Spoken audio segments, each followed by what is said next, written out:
नमस्कार वहिनी. मी राजूचा जिवलग मित्र. पण मला एका गोष्टीचं वाईट वाटलं बरं का. तुम्ही मला लग्नाला बोलवलं नाही. नाही हो भाऊजी, आमचं लव्ह मॅरेज असल्यामुळं घाई गडबडीत लग्न झालं. आम्ही कुणालाच बोलवलं नाही. बरं असू द्या, काही हरकत नाही.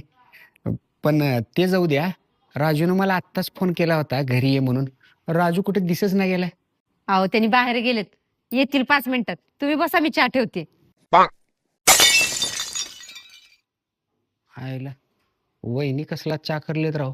एवढ्या वेळात बासुंदी झाली असती. पण ते ठीक आहे. वहिनी तर चा करलेली तर आणि भांड्याचा आवाज कुठे निवडलाय.